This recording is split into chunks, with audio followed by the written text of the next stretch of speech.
وقرة أعيننا ومولانا محمد وعلى آله وأصحابه وذرياته أجمعين أما بعد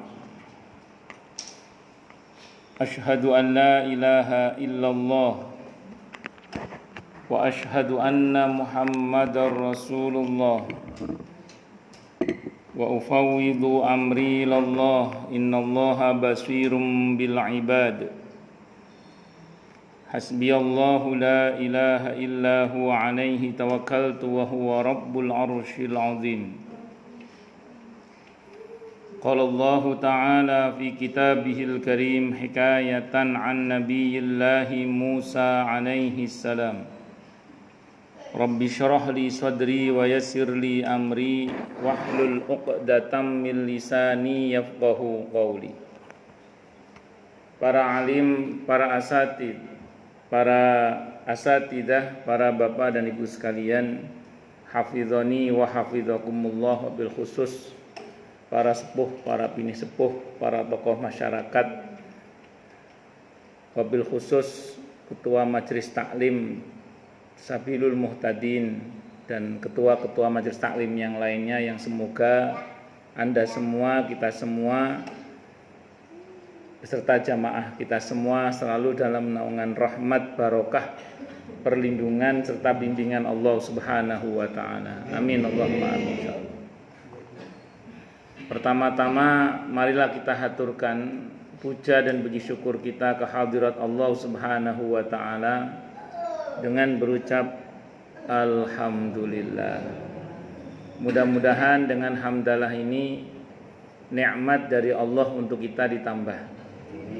Karena Allah telah berjanji dalam Al-Qur'an di surah Ibrahim ayat 7, A'udzubillahi samii'il 'aliim minasyaitonir rajim. Wa ita'adzana rabbukum la in syakartum la azidannakum wa la in kafartum inna 'adzabi lasyadid. Jadi kalau kita bersyukur, sungguh nikmat dari Allah untuk kita akan ditambah. Dan kalau kita kufur, kita diingatkan oleh Allah akan siksanya yang sangat pedih. Ini janji Allah. Dan janji Allah itu dalam Al-Quran la raiba fih, tidak ada keraguan di dalamnya. Di antara tafsir la raiba fih adalah siapapun yang mengamalkan isi Al-Quran dengan keimanan dan keyakinan, maka Allah akan tunjukkan kebenaran Al-Quran itu kepadanya hingga tiada lagi keraguan dalam hatinya. Salawat dan salam semoga tercurah limpahkan junjungan kita Nabi besar Muhammad sallallahu alaihi wasallam. Semoga kita semua diakui sebagai umat beliau. Amin Allahumma amin insyaallah. Juga mumpung masih ingat, karena tadi Pak Ustadz Parti sudah menyampaikan permohonan maaf, walaupun bagi saya jamaah itu nggak ada salahnya kalau menurut saya. Nah, yang salah itu ya saya sebagai gurunya yang mungkin mohon maaf kurang baik dalam menyampaikan materi. Tapi memang untuk materi fikih ini pas babnya bab yang nggak enak. Jadi fikih itu pas bab yang nggak enak. Jadi dan ya kalau memang kajian kitab secara utuh, kajian kitab yang secara utuh itu risikonya memang begitu, akan selalu ada bab yang kurang enak karena tidak kontekstual gitu, tidak kontekstual sebagaimana kebutuhan masing-masing orang gitu. Nah, tapi ya itulah risikonya belajar. Oleh karenanya saya juga mohon maaf kalau 1, 2, 3 jilid ke depan ini mungkin jilid 8 Ustaz ya. 9, 10, 11 nanti sudah mulai enak itu. Nah, mulai bab bahas masalah hibah, hadiah dan mulai agak enak. Kalau sekarang ini sih masalah qadhaf, masalah pidana ini, masih hukum pidana. Bab pidana memang kurang enak memang. Ya gimana? Kalau memang kita mau mengkaji terus ya konsekuensinya ya memang harus sabar. Tapi kalau mau kajian yang enak-enak ya kita lompati. Dulu Ustadz Afif itu pernah cerita sama saya. Aku fikih sunnah itu enggak tak bahas kabeh, tak lompat-lompati juga terus kata beliau itu. Ya wallahu alam, kalau saya kan karena Pak Tri belinya jilidnya berurutan, ya saya ngaji berurut urutan-urutannya. Sekali lagi saya mohon maaf kalau memang ada materi yang kurang enak. yaitu materi terutama masalah fikih. Tapi mudah-mudahan bisa terobati di Jumat yang ketiga, yaitu materi umum sesuai dengan kebutuhan jamaah. Tanya apa saja kita bahas satu persatu, dan ada kajian sababun nuzul. Sababun nuzul itu nanti juga ada nanti ayat-ayat yang nggak enak pokoknya juga ada itu, yaitu membahas tentang ahlul kitab itu sampai beberapa ayat dari surah Al-Baqarah dan surah Ali Imran. Itu bawa sampai belenak bahas ahlul kitab. Ya harus sabar memang. Itu kalau kita mau bahas secara keseluruhan. Itu konsekuensi kajian yang bersinambung dari satu buku. Jadi dari satu buku, satu kitab itu memang akan selalu ada pembahasan yang istilahnya itu kurang enak gitu. Kalau dibahas karena tidak kontekstual tadi itu. Nah, terus apalagi yang nyampaikan orangnya masih ya ilmunya dangkal seperti saya. Sekali lagi saya juga mohon maaf yang sebesar-besarnya. Nah, tapi mudah-mudahan apa yang kita pelajari diberi manfaat dan barokah oleh Allah Subhanahu wa taala. Amin Allahumma amin insyaallah.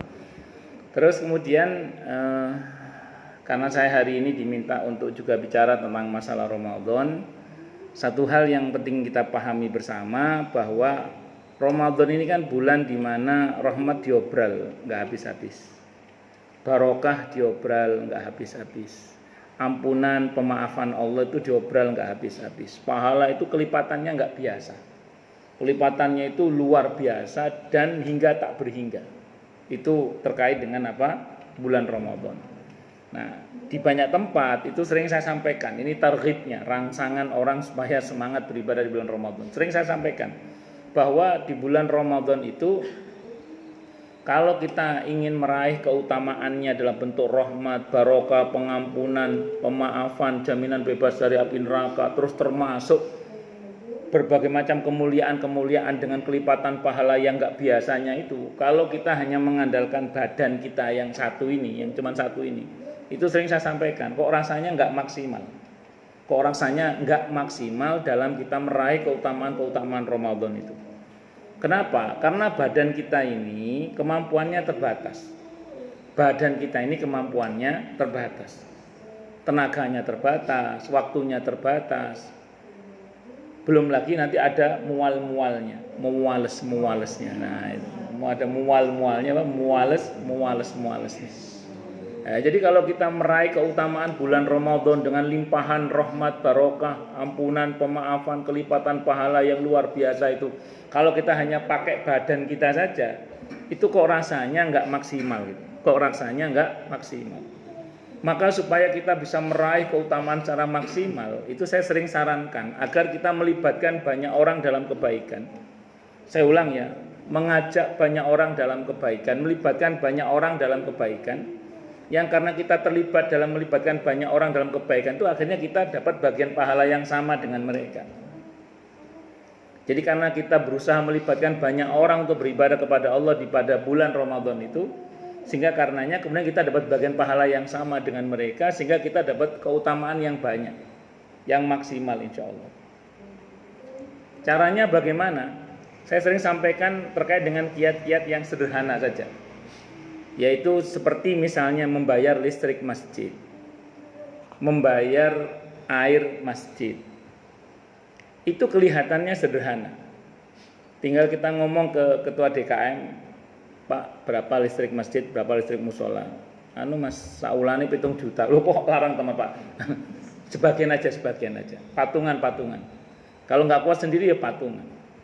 Kalau nggak kuat sendiri ya patungan. Kalau nggak bisa bantu semua paling nggak sebagiannya. Kalau di usul fikih itu ada kaidah yang berbunyi mala yudraku kulluh la yutraku kulluh.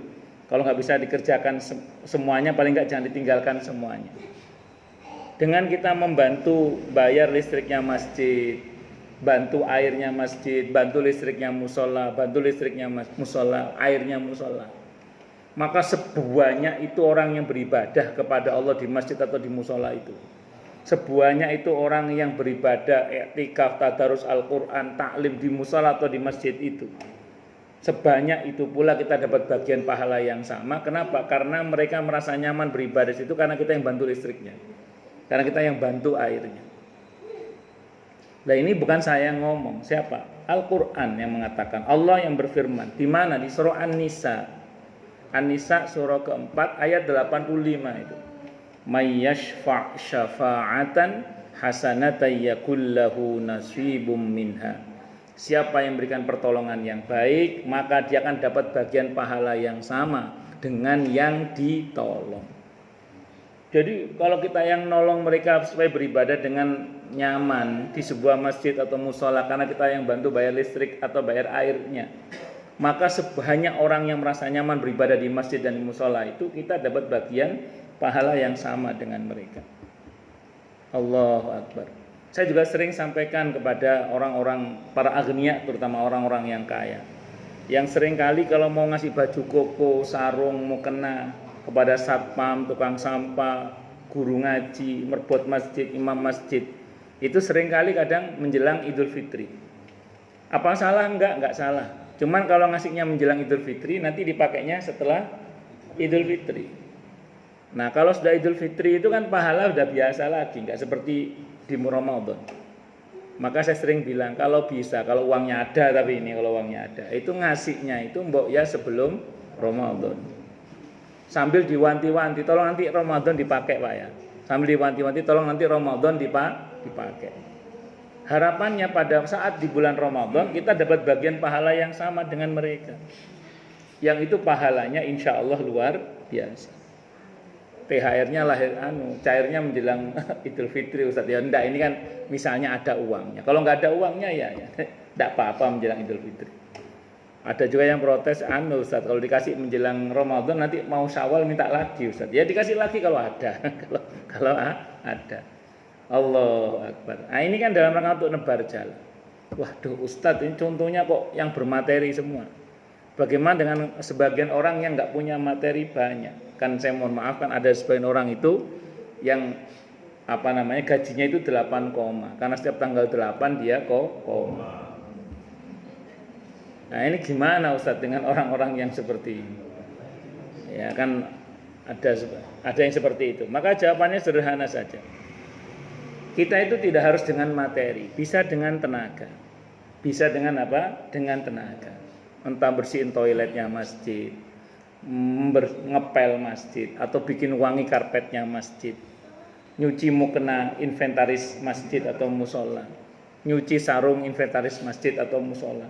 Nah, sebanyak itu nanti orang yang merasa nyaman beribadah karena karpetnya kita yang nyuci, karena toiletnya kita yang membersihkan, karena kita yang nyuci mukena masjid itu, maka sebanyak orang yang beribadah karena bantuan kita itu, kita dapat bagian pahala yang sama.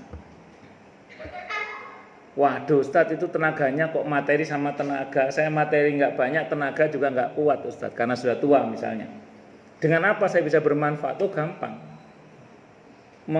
menyuruh atau memberitahu orang yang berharta agar berbagi dengan hartanya, menyuruh orang yang punya tenaga agar berbaik dengan tenaganya. Contoh, non sewu, jenengan punya anak jenengan sudah kerja, udah punya uang. Tidak semua anak itu punya kesadaran untuk berbagi dengan hartanya di jalan Allah. Colek itu, kamu kan udah gajian, sebagian taruh di masjid, sebagian taruh di musola, bayar listrik masjid, bayar listrik musola. Kalau anak kita belum kerja atau belum punya pekerjaan yang mapan, colek tenaganya. Nah, tenagamu kan masih muda, boleh bantu ngepel masjid, ngepel musola, boleh bantu bersihin toiletnya masjid, toiletnya musola. Nah, itu dalam hadis Sahih Muslim, man dalla 'alal khair, orang yang menunjukkan pada sebuah kebaikan itu dapat pahala yang sama dengan yang ditunjuki. Bahkan kalau dalam hadis Sahih Muslim, semua itu pahalanya tanpa dikurangi sedikit pun sampai hari kiamat.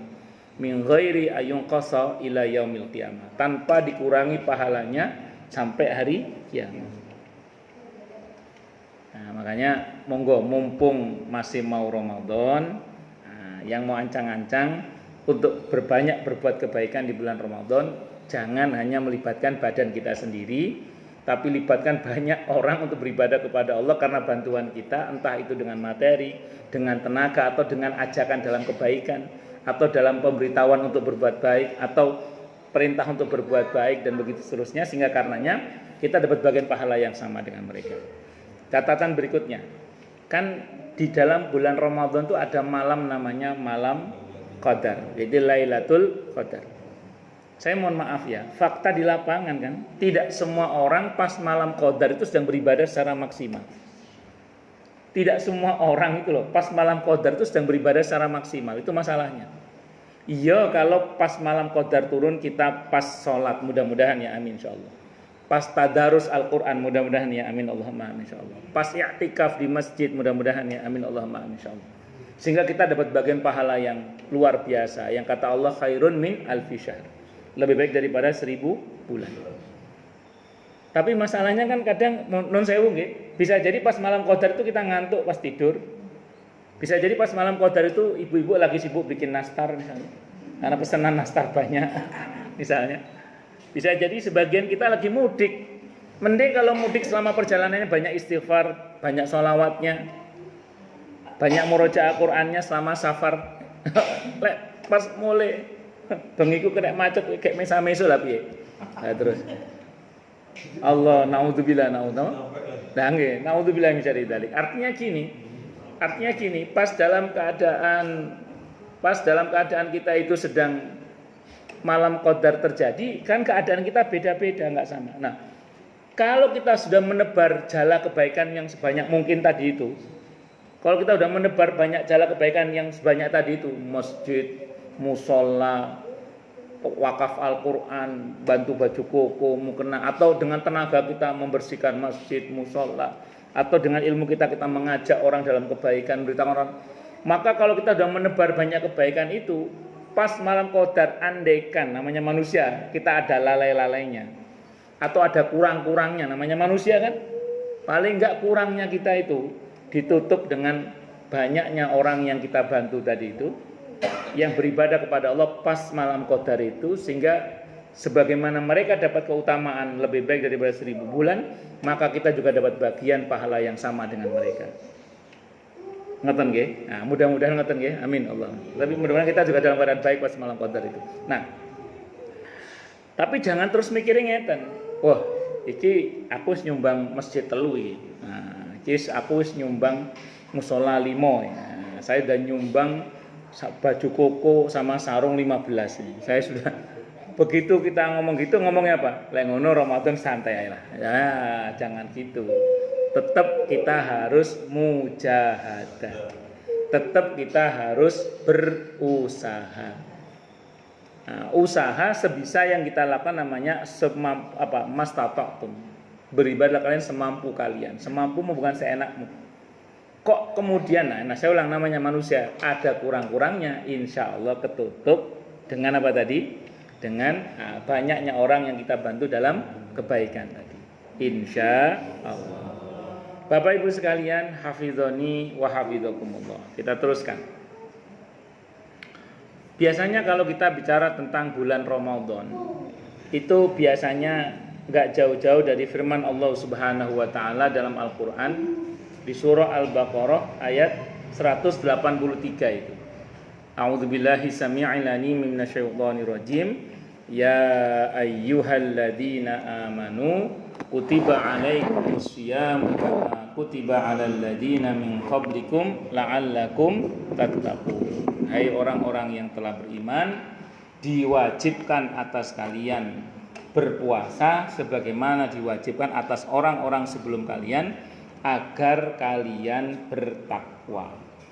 Nah, ini kan diawali dengan pemberitahuan kewajiban berpuasa di bulan Ramadan dan dipuncai atau diakhiri dengan pemberitahuan akan menjadi pribadi yang bertakwa. Ini harapan kita kepada Allah, mudah-mudahan nanti pada tanggal 1 Syawal itu kita termasuk orang-orang yang diwisuda oleh Allah sebagai wisudawan terbaik Ramadan dengan gelar muttaqin dengan nilai terbaik takwa. Amin Allahumma amin insyaallah. Nah niki Ustadz Haji Afif sampun rawuh. Kula sudah cukup tarhibnya, sekarang gantian penceramah yang kedua Ustadz Haji Muhammad Afif. Ya, saya kira cukup itu yang bisa saya sampaikan. Semoga bermanfaat. Assalamualaikum warahmatullahi wabarakatuh.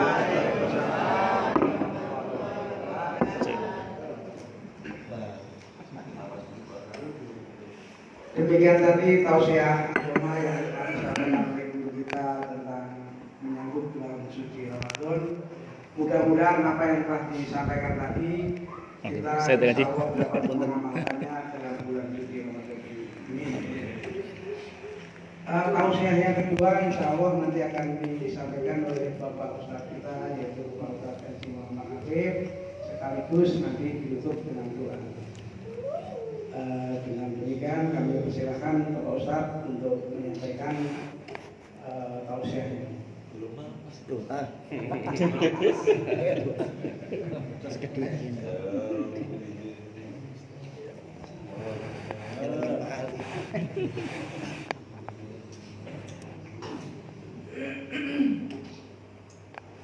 Bismillahirrahmanirrahim. Assalamualaikum warahmatullahi wabarakatuh. Waalaikumsalam warahmatullahi wabarakatuh. Alhamdulillah. Nahmaduhu wa nasta'inuhu wa nastaghfiruhu wa nu'minu bihi wa natawakkalu alayhi wa nusalli wa nusallimu ala rasulihil karim wa ala alihi wa sahbihi ajma'in, amma ba'd. فقد قال الله تعالى في كتابه الكريم أعوذ بالله من الشيطان الرجيم وسارعوا إلى مغفرة من ربكم وجنة عرضها السماوات والأرض أعدت للمتقين. وقال أيضا كل نفس ذائقة الموت وإنما توفون أجوركم يوم القيامة فمن زحزح عن النار وأدخل الجنة فقد فاز وما الحياة الدنيا إلا متاع الغرور. صدق الله العظيم. Alhamdulillah. Para jamaah, bapak-bapak, ibu-ibu yang menurut kacamata saya makin hari makin hilang gitu. Menurut saya ya, pensiun, banyak pensiun. Ya. Yang semoga diberikan tetap kuatnya iman Islam oleh Allah Subhanahu wa taala, semangatnya ibadah kepada Allah Subhanahu wa taala, gak berhenti ngaji, gak berhenti ibadah sampai masuk dalam surga. Sama-sama kita muliakan para pengurus majelis taklim, ya, ada Pak Ali, Pak Basor, Pak Ardi dan lain sebagainya. Wabil khusus guru kita dan Ustaz Subhan yang insyaallah tahun ini beliau berangkat haji insyaallah. Nyusul yang lainnya. Alhamdulillah. Bil ittiba wal ittisar thumma du'a wal bubar. Apalagi kalau lihat tumpeng kayaknya. Ya, baru makan dia juga.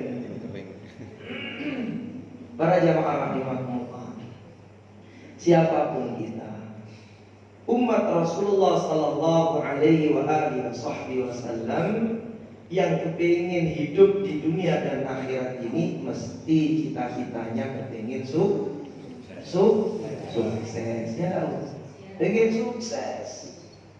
Gak ada cerita manusia yang hidup di dunia ini kepingin hidupnya susah, gak ada.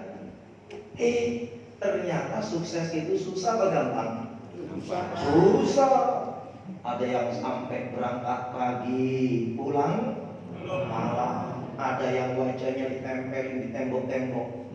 8 bulan itu wajahnya ditaruh di tembok, di pohon-pohon. Masya Allah, keliling dia. Masya Allah. Saking capeknya 8 bulan dia teriak-teriak, bele saya dan lain sebagainya. Saking namanya kepingin sukses. Ketika nggak jadi, masya Allah, banyak yang diruat, stres wal sintimu wal apa? Wasedeng. Tanda orang stres itu minum es pakai tiup. Ya, tanda orang stres. Coba kita lihat. Sampai ada yang kemudian datangi pengurus masjid minta karpetnya kembali digulung bawa ke rumah. Ada yang kemudian minta kepada orang-orang yang gak memilihnya untuk mengembalikan sembako yang telah dikeluarkan olehnya. Tak jadi. Seandainya jadi cuma 5 tahun. 5 tahun itu pun diiringi dengan kerepotan yang luar biasa. Pikiran yang pertama yang muncul dalam dirinya, bagaimana modal yang sekian keluar itu bisa hidup lagi. Itu sampai 5 tahun. Ada yang gak sampai 5 tahun udah keciduk, kena operasi tangkap tuyul emang. Itu kepengen enak dunia. Padahal cuma sebentar. Apalagi kita ini Masya Allah, umur kita ini kayaknya gak lama lagi. Ada yang sekali pemilu habis. Paling berapa pemilu lagi?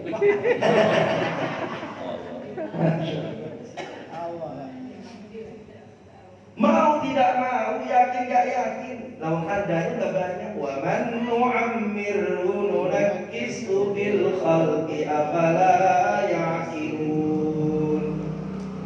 Ya begitu duduknya cek tadi muter gansing. Anak iri, taruh di depan jujur-jujurin, gak enak tarik belakang, pijitin sendiri. Udah banyak tanda-tanda. Kalau hidup yang sementara saja orang pengen sukses, capek, lelah, letih, gak bosen, dia promosikan dirinya. Apalagi kepengen sukses akhirat. Gak mungkin orang pengen sukses akhirat itu gampang. Makanya Rasulullah SAW mengatakan, Inna sil'atallahi ghaliyah wa inna sil'atallahi jannah. Allah yang hebat, Rabbus samawati wal ard, pencipta langit, menggenggam langit bumi, dunia yang seisinya ini. Gak mungkin Allah yang hebat itu punya dagangan yang remeh-temeh. Kalau Allah itu hebat, pasti dagangannya pun hebat. Dan dagangan Allah itu kata Nabi mahal sekali, berupa surga. Makanya orang yang sukses itu kata Allah, orang yang menuju surganya Allah, kullu nafsin dha'iqatul maut. Setiap jiwa yang hidup itu pernah akan merasakan kematian. Kalau sudah mati apa selesai ceritanya? Tidak, justru itu awal cerita yang sebenarnya. Wa innama tuwaffawna ujurakum yawmal qiyamah faman zuhzi'a 'anil nari wa udkhilal jannata faqad faz. Kata Allah Subhanahu wa ta'ala, nanti manusia disempurnakan oleh Allah amalan-amalan mereka, pahalanya, balasan yang ada. Di situ ada orang sukses, ada orang yang gak sukses, ada orang yang gagal, ada orang yang berhasil. Dan orang yang berhasil kata Allah, faman zuhzi'a 'anil nari wa udkhilal jannata faqad faz. Orang yang sukses dalam pandangan Allah, orang yang mampu untuk terlepas atas izinnya Allah dari nerakanya Allah, terhindar dari azab nerakanya Allah, dan dia masuk ke dalam surga. Jadi kita ini cita-citanya kan surga. Makanya kata Rasulullah SAW, gak boleh mukmin itu lelah, letih, bosan amal, gak boleh. Gak boleh pensiun ngaji, gak boleh. Gak boleh pensiun ngajar baca Quran, gak boleh. Sampai kapan? Sampai masuk surga. Hidup yang sementara waktu. Waktu yang diberikan oleh Allah untuk mengejar surga yang begitu luar biasa itu cuma singkat. Akmaru ummati baina sittina wa sab'in wa aqalluhum may yajuzu dzalik. Umur umatku itu rata-rata 60 sampai 70. Sedikit orang yang mampu melewati angka 70. Ada berapa nih? 62. Tinggal 8 tahun lagi. 62 itu kalau ngikutin Rasulullah.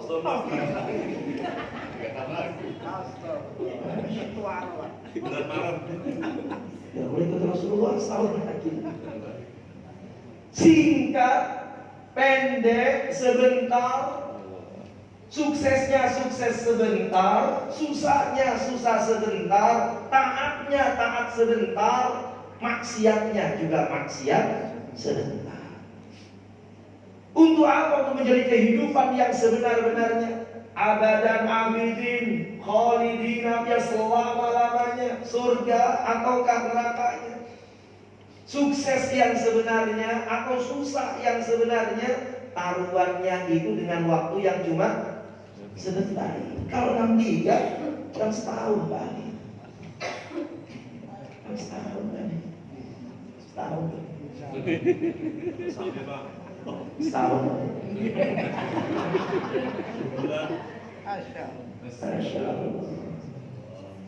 Inilah jamaah muliakan oleh Allah Subhanahu wa ta'ala. Jadi kemudian bagaimana seorang itu waktu yang singkat, waktu yang sebentar, ia maksimalkan untuk beroleh kebaikan yang sangat besar. Iya kalau ada tandanya sehingga seorang itu mampu berbenah dirinya. Kalau nggak bagi tanda, berapa banyak orang sehat mendahului orang yang sakit, nggak pakai sakit-sakitan orang wafat. Ada jamaah kami yang belum menceritakan, namanya Pak Haji Bambang Pondok Bambu, semoga Allah mudahkan. Berarti Agustus besok 2 tahun Pak koma.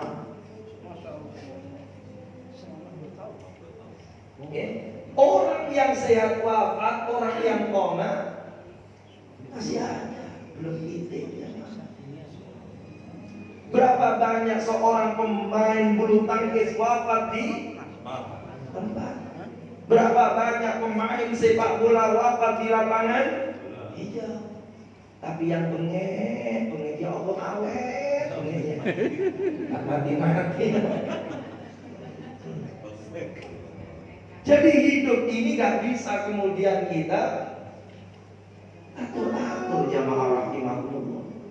Yang jelas hidup ini singkat, waktu yang sangat singkat itu bagaimana kita gunakan untuk meraih kehidupan yang sukses selama-lamanya. Makanya kalau kita lihat dalam Al-Quranul Karim, ketika Allah Tabaraka wa Ta'ala berbicara tentang urusan surganya, urusan akhiratnya, bahasa yang dipakai oleh Allah bahasa percepatan. Wasari'u, bersegeralah kalian. Fafirru ilallah, larilah kalian, jangan jalan santai menuju Allah Subhanahu wa Ta'ala. Fastabiqul khairat, berlomba-lombalah kalian dalam kebaikan, menangkan pertandingan, ambil pialanya. Idza nudiya lis-salati min yaumil jumu'ati fas'au ila dzikrillahi wa dzarul bai'. Kalau kalian sudah terdengar suara adzan Jumat, maka fas'au ila dzikrillah, segeralah kalian menuju Allah, menuju ampunannya Allah. Ingat kepada Allah, tinggalkan sementara waktu urusan pekerjaan kalian. Bahasa yang dipakai oleh Quran itu cepat-cepat. Kenapa? Karena kita berpacu dengan urusan usia. Gak sebanding. Pertandingan yang ada itu waktunya cuma singkat. Makanya Bapak Ibu yang muliakan oleh Allah SWT, maka kita menginginkan datang Ramadan lagi tanpa terasa. Bahkan Nabi SAW sabdakan, tidak akan datang kiamat itu sampai kalian lihat waktu itu terasa begitu sangat singkatnya, cepatnya. Kalau kemudian seorang itu gak semangat urusan ibadahnya, dia melemah urusan ketaatannya, maka otomatis modal yang diperoleh pun otomatis sedikit. Apa kata Sayyidina Abu Bakar As-Siddiq radhiyallahu anhu? Man dakhala al-qabra bila zadin faka'annama raqibal bahra bila safinah. Siapa orang yang masuk kubur tanpa modal, maka itu seperti mengarungi lautan tanpa perahu. Kok berani-beraninya mati belum punya modal? Kalau nggak punya modal. Ini waktu yang singkat, jamaah rahimahullah. Waktu yang singkat bagaimana seorang kemudian bergegas semangat memperoleh surganya Allah Ta'ala. Ambil kebaikan tanpa kemudian meremehkan sekecil apapun yang adalah tahqiranna bil ma'rufi syai'a. Jangan kalian remehkan sekecil apapun kebaikan yang ada, sekecil apapun. Bahkan mungkin yang gak terhitung oleh umat manusia, terkadang besar nilainya di hadapan Allah.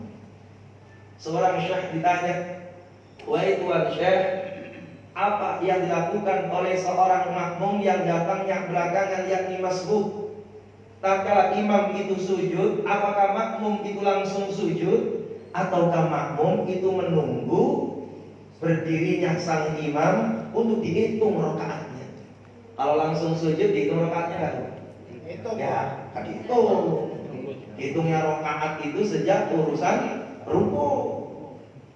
Jadi kalau kemudian imamnya sujud, ia datang langsung sujud, gak dihitung itu. Kemudian duduk, ikut imam, sujud lagi ikut imam, dihitung tidak? Tidak. Maka ditanyakan kepada seorang syekh yang ada di Saudi itu, maka dikatakan apa yang dilakukan oleh seorang yang masbuk? Apakah ia sujud bersama imam ataukah ia menunggu berdirinya imam untuk dihitung satu rakaat? Apa katanya? Maka dikatakan, maka yang terbaik adalah kalian sujud. Kadang-kadang sesuatu yang gak terhitung itu tinggi nilainya di hadapan Allah. Kan gak dihitung? Oh gak dihitung, oh nanti aja lah. Ya, nunggu imam berdiri, enggak. Jadi justru yang gak dihitung itu terkadang tinggi nilainya di hadapan Allah Subhanahu wa Ta'ala. Maka itulah yang kemudian Nabi SAW katakan, la tahqiranna bil ma'rufi syai'a. Jangan kalian pernah remehkan sekecil apapun amal kebaikan itu.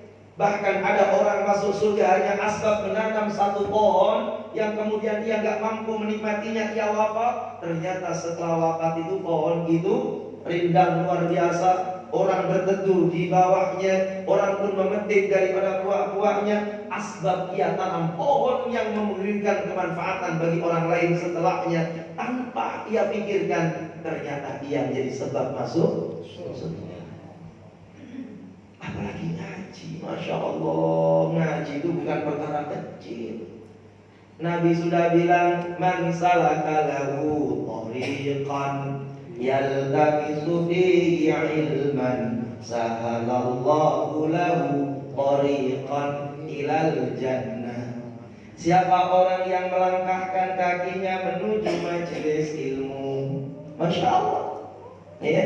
Siapa orang yang melangkahkan kakinya menuju majelis ilmu, ya. Jalan yang ditempuhnya sulit, mungkin hujan, mungkin becek, mungkin malas, mungkin ngantuk, mungkin lelah dan lain sebagainya.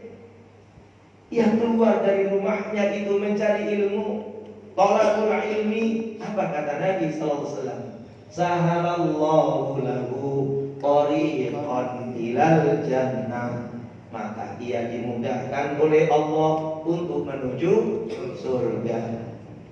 Irtaqu mirriyadil jannah. Cicipilah, duduklah kalian dalam satu taman-taman surga.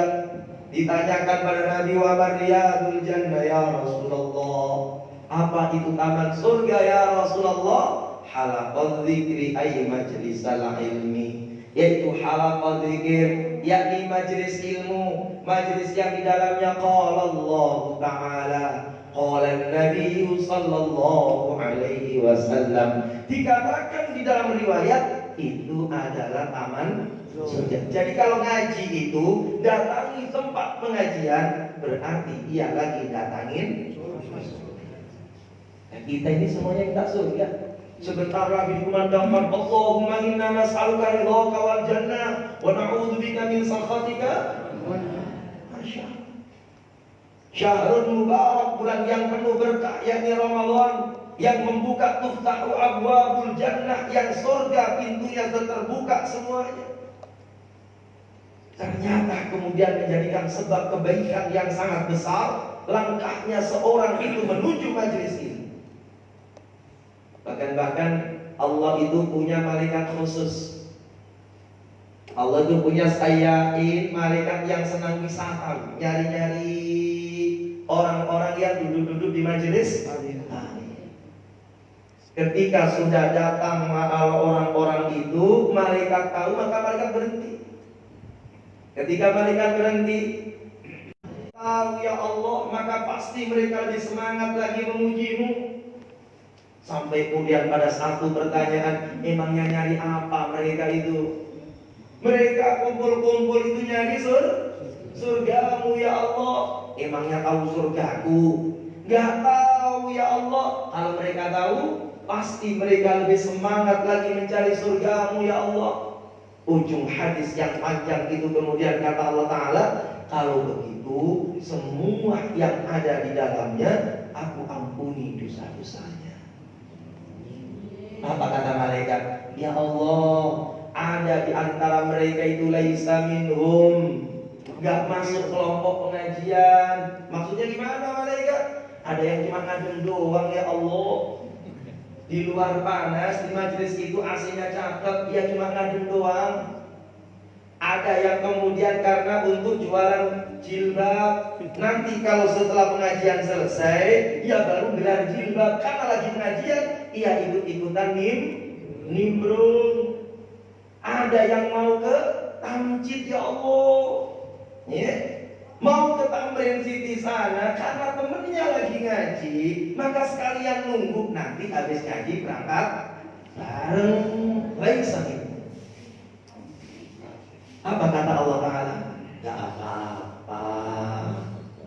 Ya Allah, ke pengajian itu modal terlambat, di pojok, ngorok, tidur, tetap diampuni oleh Allah SWT.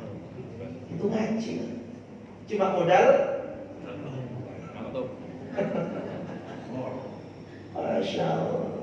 Ini perkara yang sangat besar. Langkah kakinya, gerak langkahnya, mereka pun mendapatkan nilai di hadapan Allah. Kita pernah ditanya oleh seorang yang mengatakan, Ustaz, zaman sekarang ini canggih, medsos luar biasa, ada grup WhatsApp, ada Mbah Google, kapan saja ditanya, pinter tuh Mbah Google. Kami nyari apa saja ada di dalamnya. Seberapa pentingkah kami hadir di majelis taklim? Karena kami pun juga punya kebutuhan. Seberapa pentingkah kami hadir di majelis taklim? Wong 3 klik ada, bahkan bukunya juga sudah ada, baca sendiri juga selesai. Seberapa pentingkah kami hadir di majelis taklim ini? Maka kita jawab, seberapa kuatkah Anda kepingin pahala dari Allah? Yang gak jamaah yang mulia.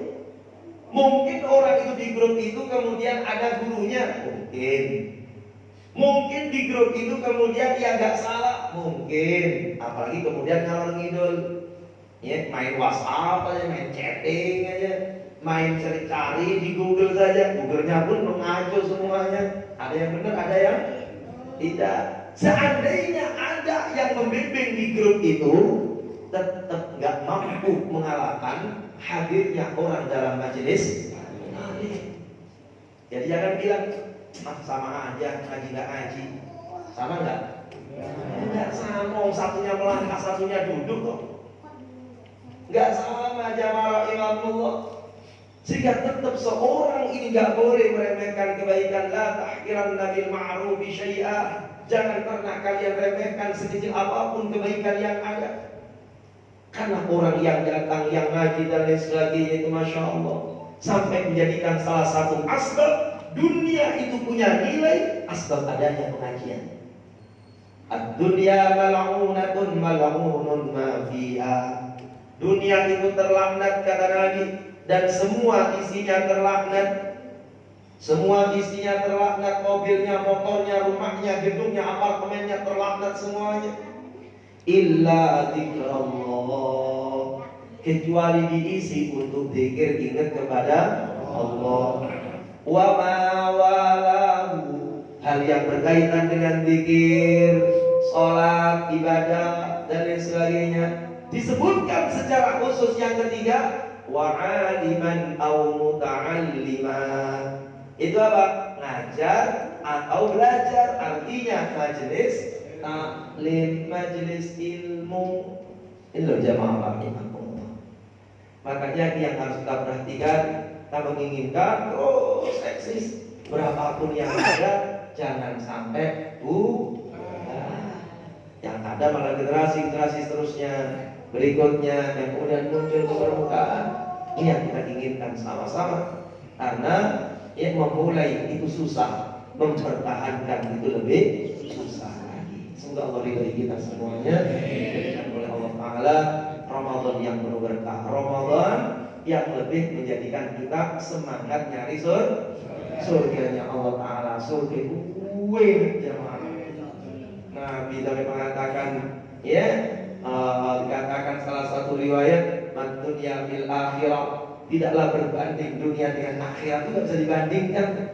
Illa ma yaj'alu ahadukum asabi'ahu fil yamni, kecuali seperti kau celupkan, salah seorang kalian mencelupkan jarinya ke air laut, kemudian ditarik jarinya itu, falyandur bima yarji', pentengin opo sing jatuh nanggone segoro ini. Maka air cuma satu tetes, inilah dunia. Sedangkan akhirat lautan. Masya Allah. Bisa gak dibanding? Lauka nanti dunia ta'dilu indallahi janaha ba'udah. Kalau seandainya dunia itu punya nilai satu sayap seekor nyamuk. Nyamuk itu jangankan satu sayapnya, dua sayapnya plus nyamuknya sak kentut pisan ditimbang jamaah mulia, itu nggak sampai 1 ton. Apalagi kata Nabi cuma satu sayap. Jangan kamu andaikan dunia itu punya satu nilai di hadapan Allah, satu sayap seekor nyamuk, masya Allah kafiran surga tamain, maka orang kafir gak bakal dikasih minum oleh Allah. Artinya apa? Dunia dengan akhirat itu jauh. Bahkan di akhirat itu jamaah mulia, di surga itu ono udan bidodari. Udan bidodari Pak Mimo. Penduduk surga pengen nopo sampai yang tinggi, pengen udah nopo ya Gusti, pun cukup kenikmatan ini do Gusti. Udah di hujan doyo langsung digerojok oleh Allah, apa? Hujan. Masya Allah, bidodari melolok matanya. Agak senang suaranya. Mala ainun ra'at wala udhunun sami'at wala khatara ala qalbin bashar. Nikmat yang tak pernah terpandang oleh mata, nikmat yang tak pernah terdengar oleh telinga, nikmat yang tak pernah terlintas dalam sanubari kita, super quality. Lah, kalau dunia yang kecil saja orang harus gontang-ganting, apalagi nanti semangat ya, insya Allah. Capek Pak, berangkat. Lelah Pak, lelah titik tetap berangkat, insya Allah. Lalu ya, sing seneng sama pengurus itu enggak, sing seneng awake. Maka Imam Ali mengatakan, aku ini gak pernah berbuat buruk, gak pernah berbuat baik kepada orang, sebab baik dan burukku itu untuk diri sendiri. Ya. Bahwa itu yang Allah Ta'ala kita sampaikan adalah manfaat. Semoga kita diberikan kekuatan, kesemangatan oleh Allah Ta'ala untuk mentaati Allah Ta'ala dan Rasulnya. Ala hadhihi niyah al-Fatihah.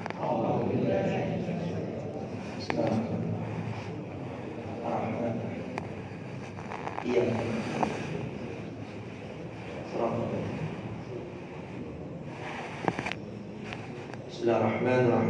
Walhamdulillahirabbil alamin.